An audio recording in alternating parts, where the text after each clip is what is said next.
Hello everyone. Today's module is Memory System, Module 3. The course outcome in this module is to demonstrate how the functioning of computer memory, which is one of the functional unit of the computer.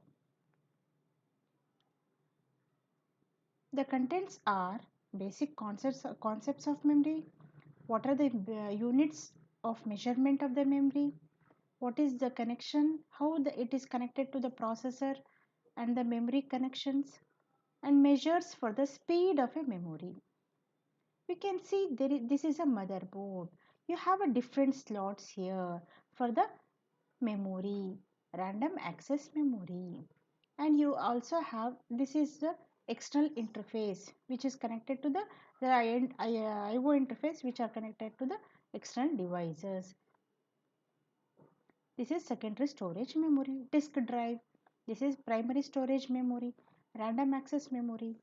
So the processor is a vital or it is central to the which connects each and every units of the computer, which is input, output, storage and the memory.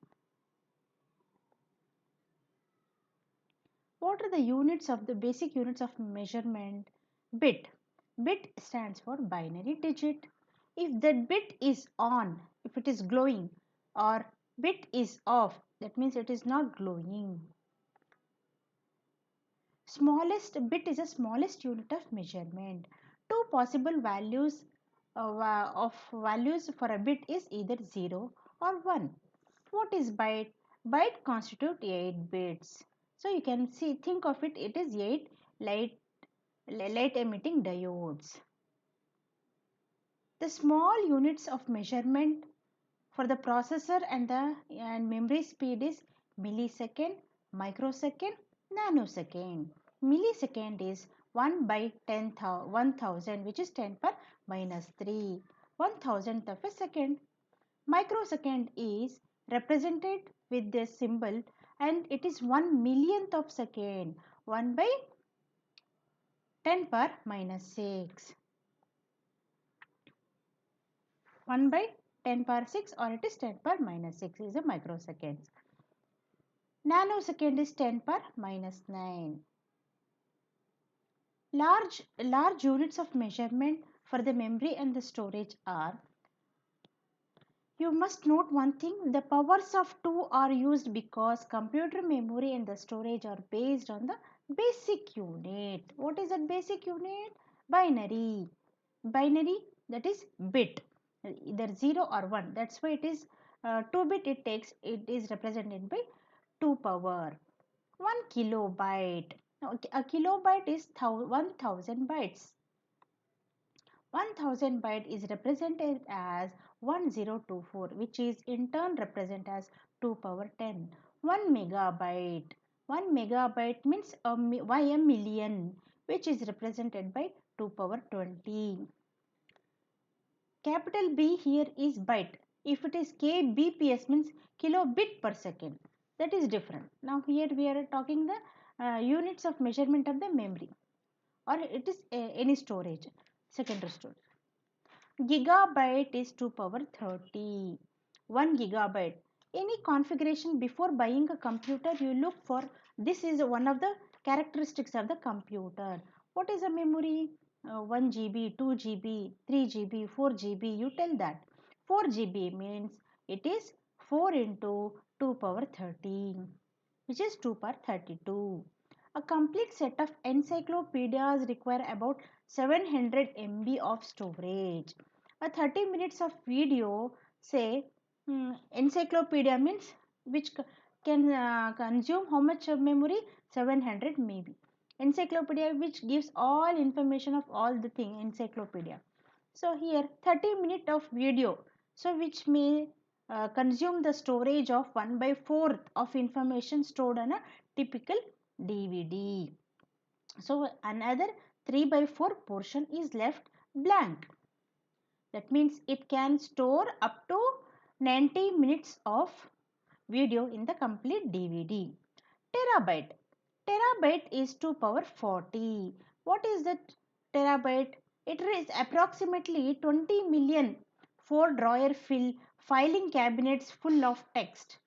4 drawer means a 4 drawer cabinet which is full of text. If you fill it, that much information can be stored in the 1 terabyte. Approximately it may be 200 DVDs of information is 1 terabyte. Some basic concepts of memory are, you can see how the memory is connected to the processor. The maximum size of the memory can be used in any computer is determined by its addressing mode. We have already discussed what are the addressing modes. Addressing modes are register mode, indirect mode, direct mode, immediate mode, absolute mode, relative index mode, auto increment, auto decrement. With this you can recognize what is the maximum size of the memory. If MAR is k bit long, memory address register, if it is k bit long, then it may contain up to 2 power k addressable memory location. Addressable means that actually can be used to either to read data from the memory or it can write data into the memory. The MDR, which is the special register which can store the n bit of data. So then n bits of data are transferred between the memory and the processor.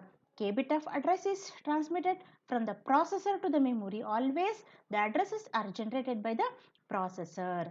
N bit of data, either it will travel from the memory to the processor or processor to the memory. Hence it is two-way. Always memory is a byte addressable. Byte addressable means it will have the consecutive locations with even address.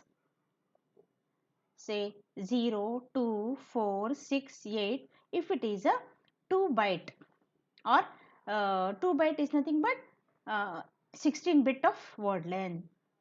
If it is a 32 bit of word length, it will have consecutive memory locations will be 0, 8, 16 and so on. Each byte can store the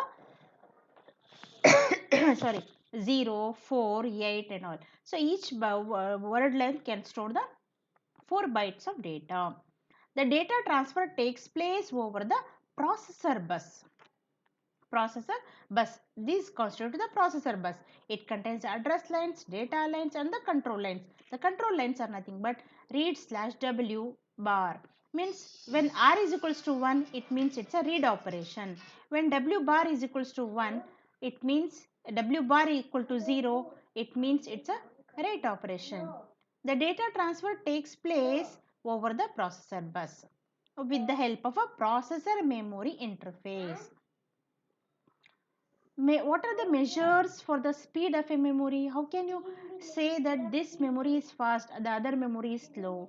You have two measuring units here: memory access time and memory cycle time that we discussed. The memory access time is the time it takes to access the data from the memory. Memory cycle time is the time to complete one uh, signal, one memory transfer. An important design issue to provide a computer system with with as large and fast a memory as possible. That means what is desired? You need to have a large repository within a given cost. So always whenever you, say for example analogy, whenever you go to market, you want to buy lot of lot of vegetables, but with a lower cost. It is everyone would like to buy like that. Yeah, similarly, with the same cost, I would like to have a large memory and the fast memory. In the market also, you want to buy a good quality, but at the same, you have to have a cheaper vegetables also by looking into one or more shops. Several techniques to increase the effective size and speed of the memory. What are they? It can be used cache memory in order to speed up the memory access, virtual memory to increase the effective size. Let us see some more concepts of the memory. The processor bus constitutes the address, data, and the control line. I was already told the control can be MFC also, memory function complete. Once the memory operation is initiated, in turn the memory will intimate the processor MFC. MFC is an acknowledgement to the processor. The control line used for the coordinating data transfer.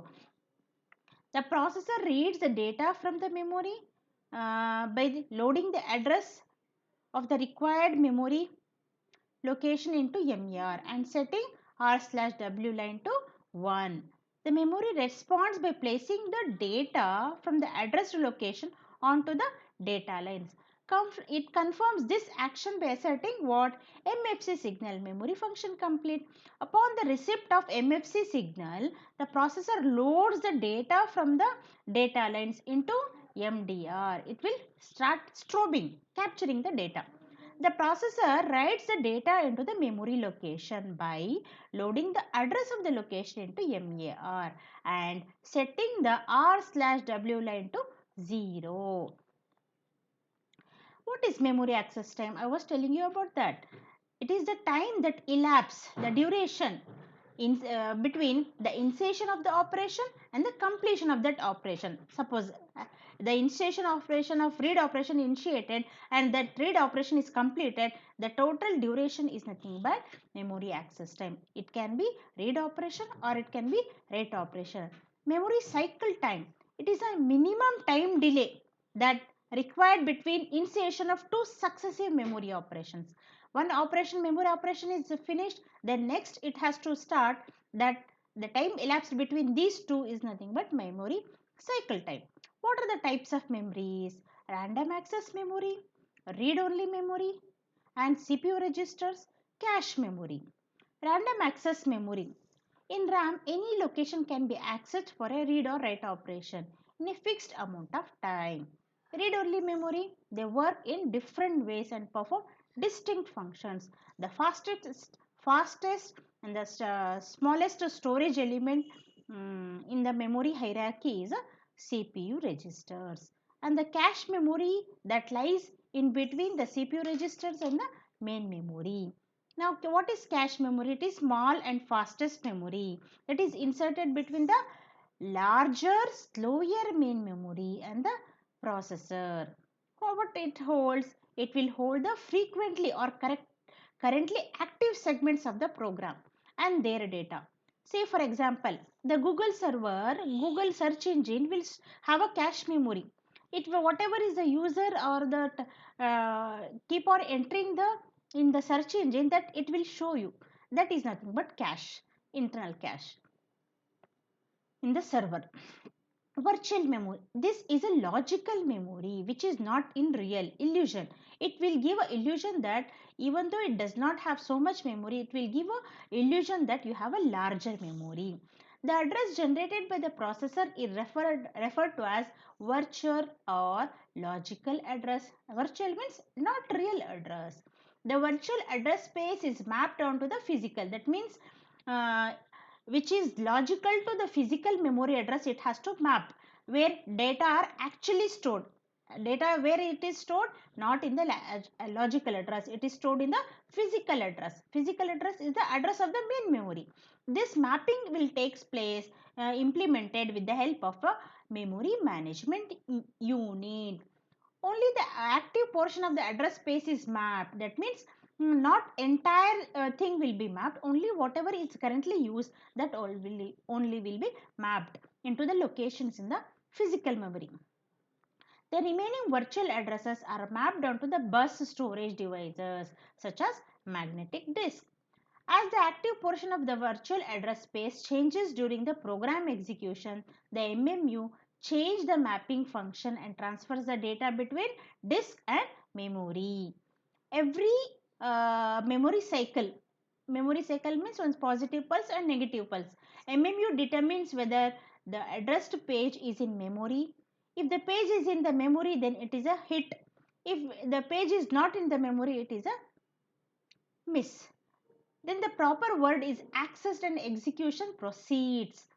Otherwise, a page containing desired word is transferred from the disk to the memory. This will take place. Memory can be classified as follows. Random access memory are further categorized into two types of memory. Static RAM is nothing but SRAM. Dynamic RAM is also called as DRAM, which can be further classified as DRAM is further classified as synchronous and asynchronous DRAM. Read-only memory, which can be there are further classified as programmable read-only memory, erasable programmable read-only memory, electrical erasable programmable read-only memory, flash memory, which can be further it is built with the flash memories segments with flash cards and flash drives. RAM is packaged as a chip, which I showed you in the motherboard. It's a chip which you have to insert vertically. Basic storage unit is a cell. 1 bit per cell it will store. Multiple RAM chips form a memory. That means it is a house of multiple cells. So it is RAM, you can think of it as a array. In K cross M array. K rows, M columns. Random access memory is volatile. That means whatever is the information stored in the random access memory will be temporary, because as long as the power supply is there, it will store the information. As soon as the power is off, the information will be lost if you have not saved. If you save, that will go and reside in the secondary memory. It is used for temporary storage. The range of RAM is 256 MB megabyte to 4 GB, because as the RAM size increases, the speed deteriorates, speed diminishes. Hence, the possible range of the RAM is 256 MB to 4 GB. Random access means direct access to any part of memory. That's why the name random access. Any part of the memory or any location of the memory can be accessed. Non-volatile memory, that is read-only memory.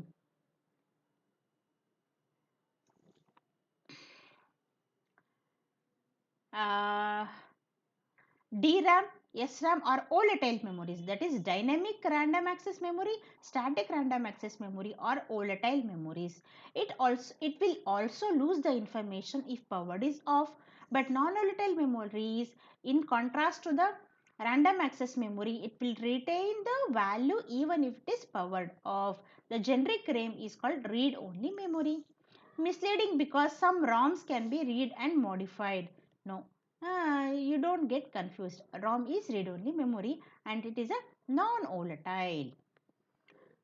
This already told you. Programmable read-only memory, erasable programmable read-only memory, electrically erasable PROM flash memory, which is used in your portable digital devices like calculator, your phone and all.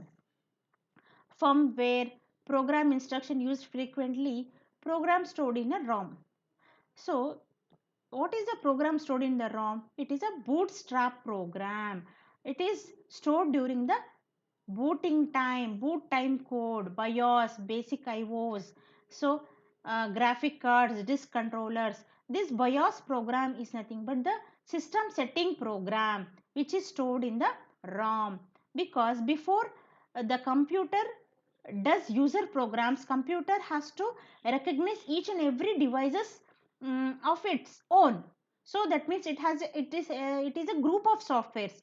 The computer has a system software like compiler, operating system, keyboard, all softwares are there, debugger, linker, loader. Along with that, it has to all these system softwares has to be loaded. Once it is loaded, it will recognize which is your display unit, which is your keyboard, which are the different IO devices you are connected to the computer. All this will be recognized. One bootstrap program is loaded. What is the difference between storage and the memory? Memory, it keeps the information for a shorter period of time. Usually it is called as volatile. Since stores for a shorter time, it is faster and more expensive.